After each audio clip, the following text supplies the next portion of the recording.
Bonjour à toutes et à tous, on prend un peu l'air, on se met un petit peu à l'extérieur aujourd'hui en cette fin d'été pour vous présenter le numéro 14 de la collection Mickey, Donald et compagnie qui sort chez Hachette avec un deuxième numéro consacré à Mickey. Vous le savez, je vous l'ai présenté dans le courant du mois de janvier, autour de la deuxième quinzaine de janvier. Mickey était le numéro 2 de la collection et Mickey revient, cette fois-ci sous sa forme Mickey, un tailleur malgré lui.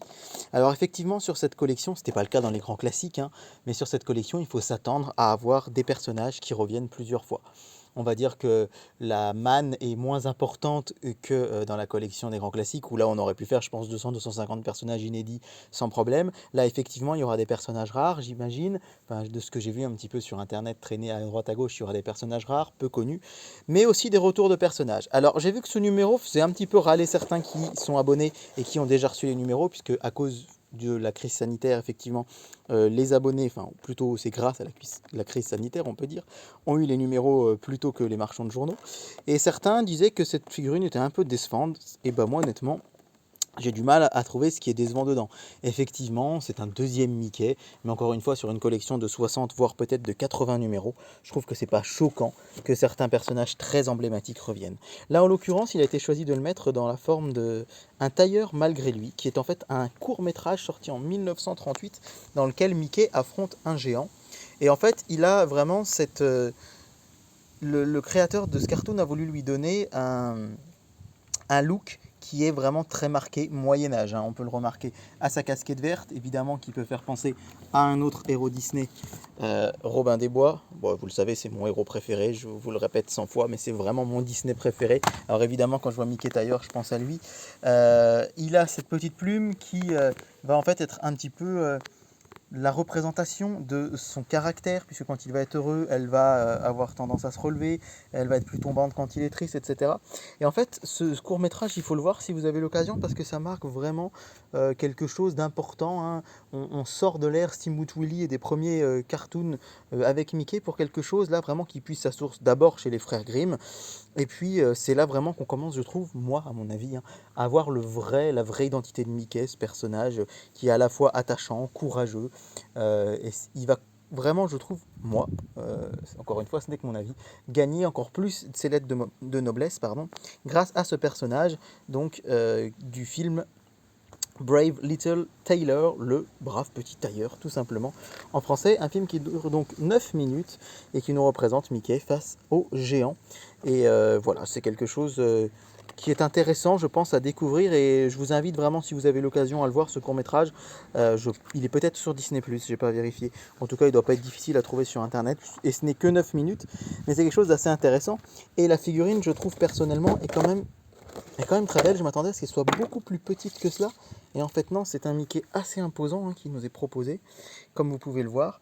Et c'est un Mickey, de nouveau, au détail assez saisissant. Alors évidemment, je vous le disais, hein, le chapeau emblématique du Moyen-Âge, hein, une touche très médiévale pour ce Mickey, qui va puiser sa source donc, dans un conte des frères Grimm.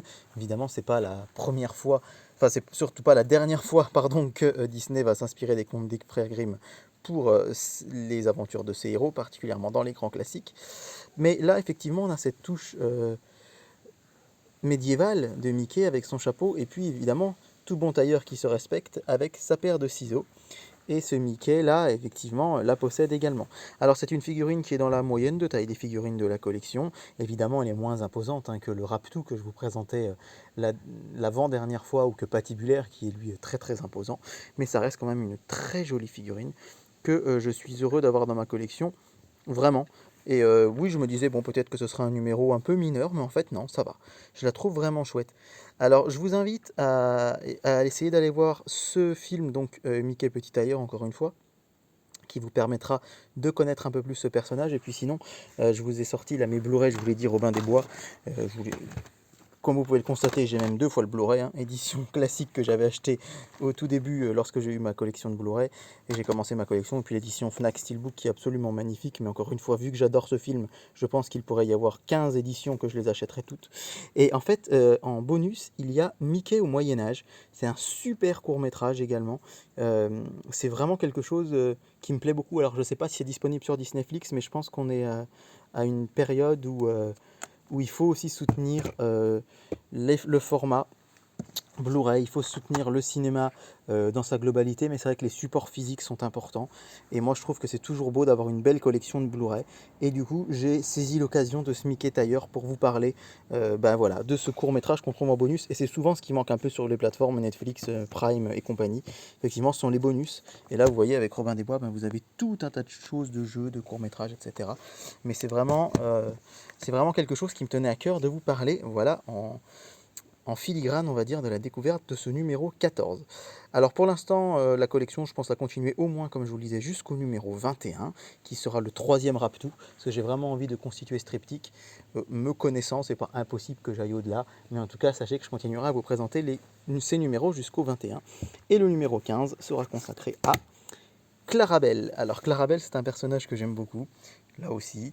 Je vous l'ai dit, je vous le dis presque à chaque vidéo, ça fait très longtemps que j'ai pas lu de comics Disney, de bande dessinée, de Mickey Parade, Picsou Magazine, etc.